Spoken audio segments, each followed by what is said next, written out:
It's a funny place to be, stuck in a seemingly mundane world with an inner knowing that the universe is so much more than our mortal minds can comprehend. Yet we all have the capacity to know peace and our oneness with the wholeness of life. And through these interviews, discussions, and reflections, it is my intention to share this possibility. I'm Ryan Kurczak, and this is the Kriya Yoga Podcast. In this section of the Kriya Yoga Discipleship Course, we're going to talk about how to prepare for finding a Kriya Yoga Guru, or preparing for participation in a relationship with a spiritual teacher. Now, we've already touched upon this in the previous week's discussion when we talked about creating a life through meditation, service, and spiritual study. But I think it's worth being a little redundant here. Many people are looking for a teacher to help them learn to master their meditation practice. And that's a good thing, because if you have someone who can teach you to meditate well, who understands the process, who understands the procedures, and has had direct experience themselves, giving a depth of meditation through those practices, you're going to be much better off. However, we have to remember with the idea of Kriya Yoga, but this is also true for the spiritual path in general, so any kind of teacher, any kind of guru, there's more to it than just mastering meditation. It's important if an individual is able to find a teacher who has a good deal more experience in life in general, who's lived a bit longer. They'll have had more time to respond to all the different situations in life, and hopefully they've adapted to it and they've learned how to manage those things in relationship to the spiritual path. It's also good if you're able to find a teacher who is at least a little accessible.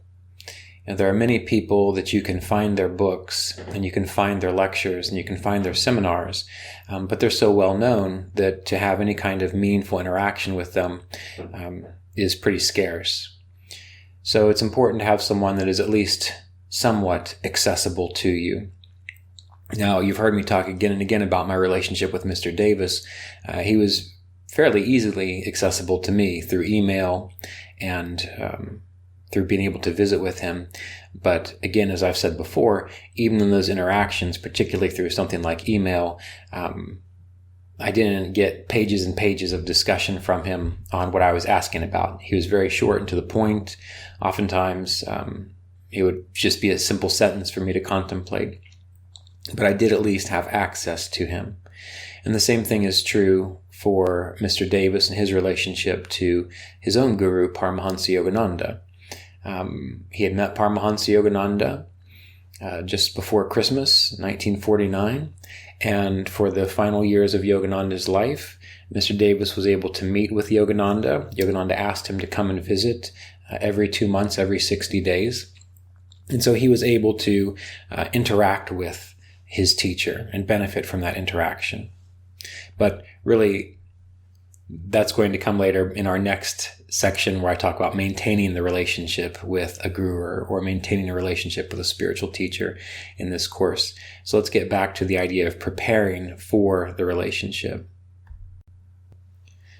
Preparing for the relationship is really not that complicated. Many people make it more complicated than it needs to be. In order to prepare for a relationship with an informed, helpful spiritual teacher, really just requires that you begin to organize your life in a way that supports your endeavor to learn meditation or to learn spiritual philosophy. And the very first thing that you can do is learn to meditate. Now, many of you already know how to meditate. But if you don't, first thing to do is to learn how to meditate. Now, you can say, well, that's why I want a teacher to teach me how to meditate. Well, you can do a little bit of work on your own first, particularly in this age. you have access to books, you have access to recordings, you have access to videos and lectures. You can find instruction on meditation. Even on the Kriya Yoga Online YouTube channel, if you go to the playlists tab, there is a playlist that has, I think it's about 8 or 9 guided meditations. So you can simply learn by doing. You can go to the videos, the lectures, the recordings, and you can follow along, and you learn by doing. And many people used to learn music this way. They would sit down with the radio, or sit down with a record, or sit down with any kind of recording. And they had their musical instrument, and they would learn to play by listening and then figuring out, well, where does this sound come from on the instrument? Well, you can do the same thing in the beginning with meditation. And once you have a practice of meditation learned, the next thing to do is to begin practicing meditation every day, at least once a day. When we talk about preparing for a guru-disciple relationship or preparing for a student-teacher relationship, well, the guru, the teacher, is going to expect that you are practicing what the teacher teaches. And most of the time that's going to be meditation.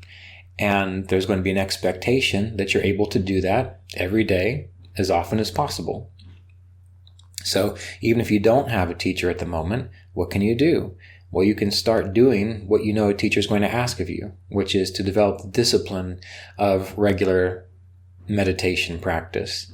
And even if you just simply use videos or recordings consistently to help guide you through it as you learn it, just do that every day. It doesn't have to be fancy. It doesn't have to be different every time. In fact, you've heard me talk about how I've been practicing the exact same series of meditation techniques that I learned from Mr. Davis almost 2 decades ago. I haven't changed very much, but I've gone deeper into the application of the practice and the process. So first step, learn to meditate, and then commit to begin meditating. And if you need to get in the habit by saying, well, I'm going to meditate every day for 30 days and see how it goes, or I'm going to meditate every day for 60 days and see how it goes, that's fine, because it'll help to create that habit for you. But remember, ultimately, when you're participating in a relationship with someone who teaches meditation, it's not something you just do for 30 or 60 days. It's something you do every morning or every evening. You do it every day. So rather than think about, I'm going to do it for a certain set of time, think about, well, this is important to me, so I'm going to now do it from this point forward, even if I'm terrible at it. And you don't want to get judgy on yourself about how good you are at it, because we're all terrible at it in the beginning. Well, maybe not everybody, but many people are terrible at it in the beginning. And part of the process of getting good is practice. So you practice and you learn and you grow from the practice and you figure out how to do it better as you go. This is taking some self-initiative. And I'll tell you right now, spiritual teachers really appreciate when students take the initiative to do what they know they need to be doing anyway, or what they know that the teacher is going to ask of them anyway. So meditation is important. The next thing you can do is you can begin studying spiritual texts that relate to your tradition. Now I'm speaking a little broader here, but any spiritual text that relates to your tradition, just start reading it, start familiarizing yourself with it. Even if you don't understand it, just start getting it into your consciousness. Again, it's like when someone's starting to learn a song, they might not know how to do it at all, but as the weeks go by, as they try a little bit and they listen here and what is that? And they try to play it. In a few months, like, wow, I can play this pretty well now. The same thing is true for spiritual study. Even in the beginning, if you don't understand what you're reading, that's okay. Familiarize yourself with it. Familiarize yourself with the terms, with the ideas. Do some research into it. And this will help begin to ground you into the essential philosophy of the practice that you're looking for a teacher to teach you about. Now, in the Kriya Yoga tradition, 2 prime texts are the Yoga Sutras of Patanjali and also the Bhagavad Gita. Now, the translations that I would recommend for the Yoga Sutras of Patanjali Mr. Davis, Roy Eugene Davis, has a commentary in his book, The Science of Self-Realization. The Science of Self-Realization. That's a great start. I've written a commentary on it in the book, Kriya Yoga, Continuing the Lineage of Enlightenment. So you can find the Yoga Sutras and commentaries on that to start getting into your consciousness there. And Mr. Davis, Roy Eugene Davis, has written a text called The Eternal Way, which is a commentary on the Bhagavad Gita. Now, once again, those of you who are interested in participating down the line in the Kriya Yoga Apprenticeship Program, we go through these in detail. We take almost half a year to go through each one of them, meaning half a year for one, half a year for another. But they will be required reading for that. But just reading these books, contemplating them, going from the front of the book to the back of the book.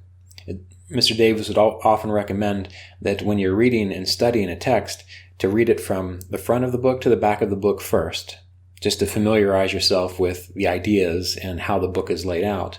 And then once you've done that, now you go back and you start studying it more slowly. You start trying to analyze it, think about it. And what this does is, if you do this every day, it begins to fill your consciousness with these spiritual ideals and these spiritual ideas. And if you do it enough, it starts to crowd out all the anxiety-producing, distracting thoughts. And it starts to crowd out whatever stuff you tend to pick up off social media or the internet, which doesn't have much bearing on anything.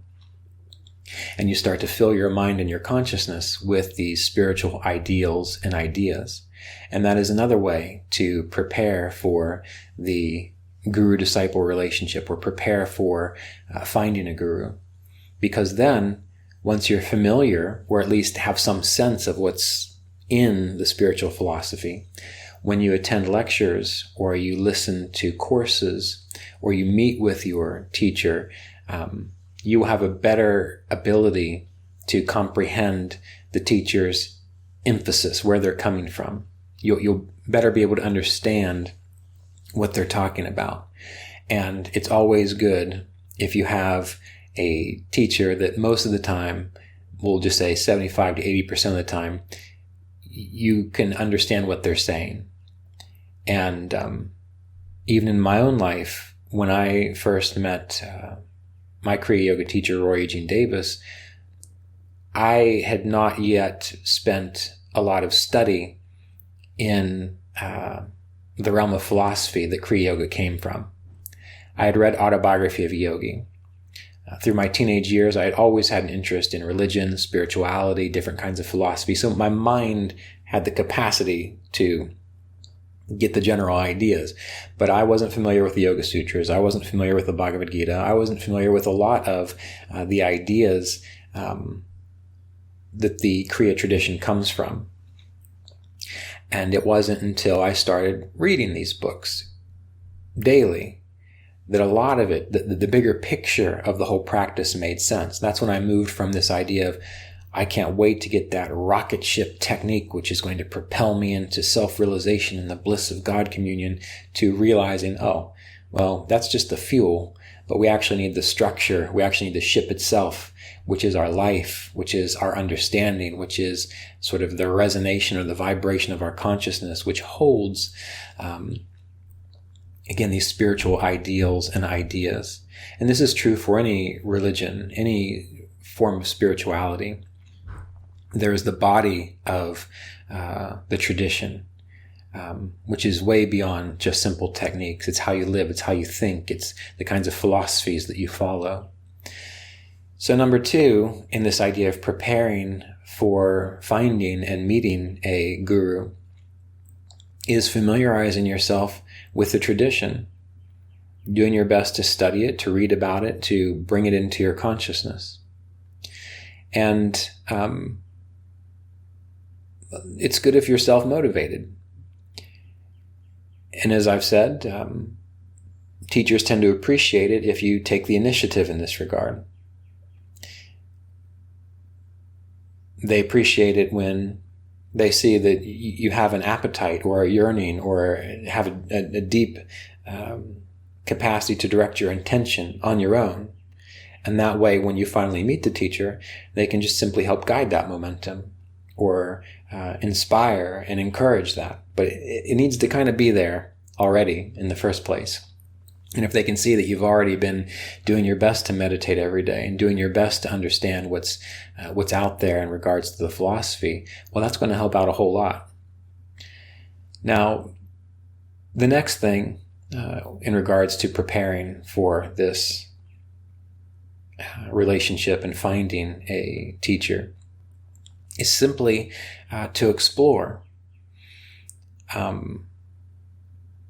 Just look around, see what's out there, what's available. And again, in our current age, in this current era, teachers are at the touch of a button. You can type in Kriya Yoga, or you can type in Buddhism, or you can type in Vichara, you can type in whatever it is you're interested in, and you're going to get a lot of information. So what can be helpful at this stage is it's okay to be a shopper at this point. Mr. Davis would often say that spiritual seekers kind of fall into some categories. And one of those categories was the shopper, meaning they're not really ready to buy anything. They're not really ready to commit to anything. They're just kind of looking around, going from store to store, figuring out what's available. So if you are unsure, if you do not have an immediate insight into whom it might be useful to learn from, or someone isn't presented to you, and that's very common, well, then what you need to do is look around. And it's important to follow your gut a little bit, because just like in any situation, there are people who might know how to talk about things, but don't have any inner realization. There are people who might have all kinds of inner realization, but either they lack the charisma or they don't have the right words, and so no one pays attention to them, which is a real shame. So you have to learn to develop your discernment. And how you do that is up to you. But when you find someone that when you listen to them speak, or you read their writings, in a sense, I'm speaking from my own experience here, it feels like they're simply reminding you of something that you already knew deep down inside. They're reminding you of what you knew was true all along. And as long as there isn't a whole lot of double talk or moments where you think, well, where are they going with that? Or it seems like they're just kind of wandering off into some kind of philosophical limbo. Most of the time, that might be the place to start. That might be the place to start. And even if this person doesn't become your teacher, maybe they will lead you. Maybe they are part of a tradition. Maybe they've had a teacher, or maybe they have other brother, sister, disciples who learn from their teacher that might make a little more sense to you. That's how you start. Look around. And in my experience, it was the recognizing, oh, yes, this is true. I understand this. This is reminding me of what I've always known. And again, avoiding the double talk. And the reason I state that, and I try to emphasize the avoiding the double talk, is because having been observant of teachers and observing and going to listen to well-known speakers teach and not so well-known speakers teach, and kind of observing the interactions with students, what I've noticed is every now and then you get someone who's really charismatic and they're really good at just talking in circles.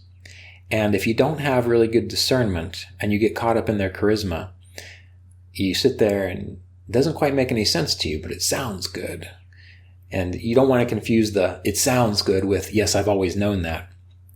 It should be an inner resonation of "yes, I've always known that, and it makes sense." Not "wow, that must be so beyond me, they have to be enlightened." In my experience, an authentic teacher doesn't speak over your head. Doesn't try to use words that seem like they're so much more than, I guess, what they have inside. So if you find yourself in situations where you're listening to a teacher speak and you are interested in them, like they've got good charisma and they have good energy and they use their words really well, but at the end of every talk you kind of scratch your chin and go, what are they talking about? And then you start to think, well, They must just be more enlightened than I am. Beware of that. Beware of that. The best teachers I have met speak very directly and very clearly. And it might not be super, what's the word? We romanticize things. So they might speak in such a way that doesn't seem very romantic. They're telling you, just meditate every day. Well, that's very good advice. Versus going on about what is this spiritual world like, and what is this loka like, and how do you do this in the astral realms. That's not going to help you in the long run. It might be interesting. It might be kind of fun, but it's not necessarily going to help you in the long run. So as you are shopping around, try to use that as a guide. And it may be that you don't necessarily have great discernment in the beginning. Not many people do. So one thing you can do at the end of each of your meditation sessions while you are preparing for this, however you perceive and experience the divine to be, or the infinite consciousness, or the self, whatever you relate to this bigger one reality which we're all a part of, you can begin a type of prayer practice where you simply ask for discernment, for clarity, for the ability to recognize a helpful teacher for you, someone who can help awaken you to the truth of your spiritual awareness. And you need to do that every day. And it might take a while. It could take years, but isn't it worth it if you finally find one? And you can pray for the discernment and the understanding and the ability to see and feel what is true when people speak. And you can also begin practicing simply having a sense that you do have discernment, that you do understand how to you do have a bullshit meter. How about that? You can believe and trust that you do have a bullshit meter. And when you do that, then when you're listening to people, you can learn to trust your gut. And when you're listening to someone who is teaching, you can say, well, yeah, for the most part they make sense, but I don't know, they might not necessarily be for me. Or they go a little too far out here, and I know that's a little bit distracting, so that might not be helpful. You can learn to trust that within yourself. So you don't want to be like one of those people who's just always looking for a relationship. And they just always jump right in. I don't know if you've ever watched the show How I Met Your Mother. Well, that's the main character. What's his name? Ted. He's a good example of the person who's just always, on the first date, what does he tell someone? I love you. On the first date, that's what he tells them. Well, many people do the same thing when it comes to spiritual teachers and gurus. The first one they meet, oh, you must be the one. I love you. That same kind of thing. And you don't need to do that. Watch, observe, take some time, look and see what is the consistency of what they say. How do they live their life? What is your general sense? What is your general feeling when you are listening to them, around them? Do you have the sense of, yes, this is reminding me of something greater and true? And even when you're challenged, you don't take it as an affront. You don't feel uncomfortable by it. Like when you're at the gym and your trainer is pushing you to do something more, you can do it, and that you have to do it, and it's good to be pushed in a certain direction. So you can tell when someone is challenging you in a way because you need to grow to be stronger and clearer, and you need to have the discernment to recognize, well, wait a minute, what are they doing there? Why are they encouraging this? This doesn't feel right at all. You have to trust that. You have to trust that. And if you do that, I'm not going to make any guarantees here, because human nature is a fickle beast. But if you can learn to trust that and take your time with it, you might be better off in the long run. Now, there's another aspect to this. You might learn from multiple people within a similar tradition. So you might know what tradition is important to you. For example, I knew Kriya Yoga was important. Some people like Buddhist traditions. Some people like Christian traditions. But you might already have a sense of, what tradition generally you're interested in. Maybe you've read Autobiography of a Yogi and you think, yeah, this is it. But then there's all kinds of different teachers out there. You can go through Self-Realization Fellowship, Ananda, Center for Spiritual Awareness. There are plenty of independent teachers, teachers who don't have any affiliation at all. Most of the time, I would encourage you to find someone who actually is part of the lineage, meaning they have learned from a teacher who's been alive and embodied, who's learned from a teacher who's been alive and embodied. Since you're taking this course, I'm going to tell you exactly how I feel about things. I really don't encourage you to follow people who say, Babaji just visited them in a dream. I haven't met anyone yet who seems to have it all together. As Mr. Davis would say, I have not met any. He would talk about teachers being reasonably alert.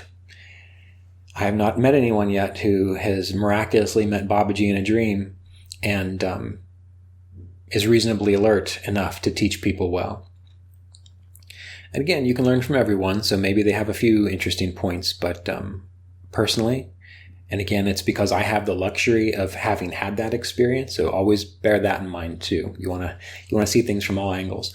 It's best if you learn from someone who actually is participating in the lineage, being authorized to teach by a living teacher, and so on, back to when Lahiri Mahasaya actually met Babaji. Now, I'm speaking about the Kriya tradition here.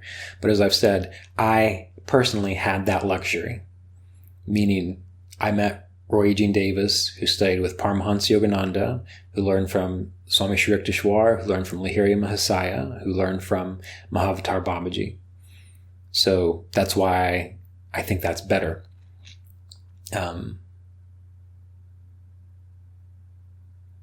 But it's up to you to figure out where you go with that. But back to the point here. You can have multiple teachers, and the first one you meet doesn't necessarily have to be your guru, your lifelong Satguru, as they say. And we can see that through even Paramahansa Yogananda's example. He had learned Kriya practices from his father. He had also learned Kriya practices from his Sanskrit tutor. And he had studied with many other gurus, but he never really felt like they were the one. They were the one that he was going to learn from, until he met Swami Shri Yukteswar. So I'm telling you that so that it's okay for you to learn from different people who are reasonably alert, who are authentic in their approach, and do their best within reason, realizing that all humans have their little quirks and idiosyncrasies, to embody and be a good role model. But it might be that the first teacher you meet is not the one that has the same kind of relationship that Yogananda had with Shri Yukteswar, or that, for example, I had with Roy Eugene Davis. But that's okay, because again, that is part of the preparation for finding that. And it may even be that throughout your life, you never find that kind of relationship. And you don't want to get down on yourself about that. Because just like not everyone is able to meet their soulmate in their life, not everyone is able to build the business that changes the world, well, not everyone is able to always feel like they've got that kind of connection with someone. But you can always cultivate your relationship with spirit, and you can cultivate your relationship with the tradition. If you are reasonably alert, you can study the texts of inspired teachers, and you can apply it. Many people get on YouTube and they learn how to remodel their bathroom, and they haven't even gone to school for it, and they do a really good job. Well, what is important? That they went to school for it and met the bathroom remodeling guru and had that relationship? Or is it that they learned how to do it and they did it? So everyone has a different kind of path in this regard. And many people will be able to find someone, because as the years go on, as Kriya Yoga expands, as the branches of the lineage continue, whereas before we had very few teachers. And now we have more because the tree grows. So it's more likely to find them now. But if you can't and if you don't, it's okay. Learn what you can from who you can, the teachers that are reasonably alert and fairly good role models, and most of the time seem to know what they're talking about and speak very clearly and directly and plainly, even if they challenge you from time to time. And then be like the person who is able to remodel their bathroom. The most important thing is that you do what you know you're supposed to do, rather than get fixated on, well, I can't do it until I have this. That's a great way to self-sabotage. And we want to avoid self-sabotaging. So these are very basic ways of preparing for and finding your guru. It's very simple. You learn to meditate. You learn to daily study spiritual literature that is appropriate to your tradition. And then after you've studied it a little while, then you begin to wonder how you can incorporate it into your life. Do you need a guru to instruct you on the virtue of truthfulness? Or can you read it in the Yoga Sutras and say, oh, truthfulness, yeah, that makes sense. And then you just start applying it. Do you need a guru to instruct you on what it means to have discipline, to live an organized life? Do you need someone to tell you that? Or can you read about it and say, well, someone could tell me about this and maybe that would help, but what if I just tried to start doing it now? Anyway, that's what's going to make all the difference, because as we've discussed, you can be a disciple of life, you can be a disciple of the infinite, you can be a disciple of God. And as Yogananda would say, I am not the guru, God is the guru. I am only God's servant. Well, the embodied person is that. It's just the embodied person that you consider to be a guru is just a representation, a vessel that they've decided to give their life to sharing this useful information. That's it. One day, that body's going to fade away or burn up or disintegrate. The personality is going to go off into the ethers, and what's going to be left? Well, that essence, that spirit, that eternal, timeless being, which we are all a part of. So, do your best to prepare, and do your best to find someone who can help you. But if that doesn't work out, then you just simply do your best, and that has to be enough too. And also, as I believe I discussed before, when it comes to learning from a teacher, please don't get so caught up in their personality. That can be a real distraction. What's important is the information they share. Just like when you go to college or you go to learn anything. Well, imagine if instead of just looking through the catalog and saying, well, I want to learn this, I want to learn that, if you said, yeah, but let me figure out what this teacher's personality is like. Let me see what their history is like. Let me see this, let me see that. Well, you'd probably never get anywhere. But if you decide, I'm going to college to learn, and I want to learn how to make eggs Benedict, well, you find that professor who knows how to make eggs Benedict, and you show up for class and you think, wow, they're kind of ugly and they stink, and they're not very nice. But then you see the eggs Benedict that they make, and you say, well, they sure know how to make eggs Benedict. So are you able to move through and get beyond those external things so that you can learn how to make the eggs Benedict? Or are you going to say, no, I'm sorry, I don't care how good your eggs Benedict are, I'm getting out of here. So you never learn.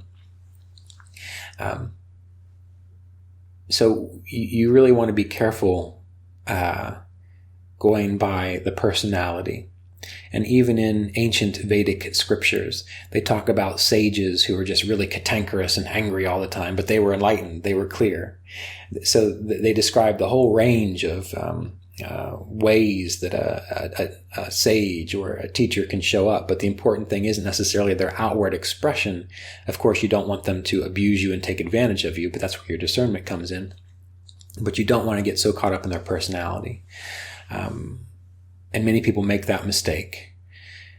And then they don't necessarily make the progress they're meant to. So you want to focus on, do they represent and have the capacity to share what you want?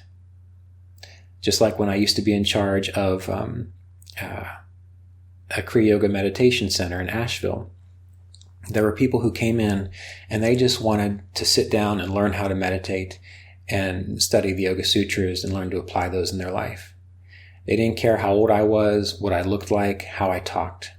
They just wanted to learn those things. And I was able and happy to do that.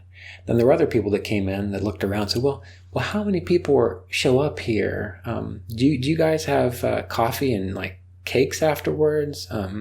What do you think about this? They're like feeling out to see more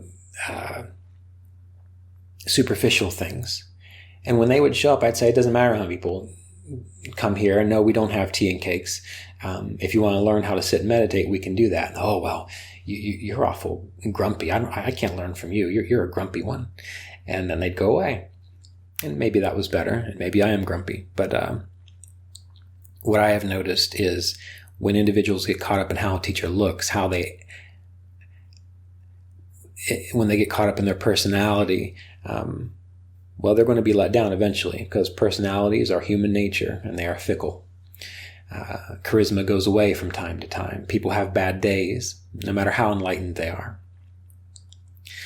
Just because that's part of existing in the human experience.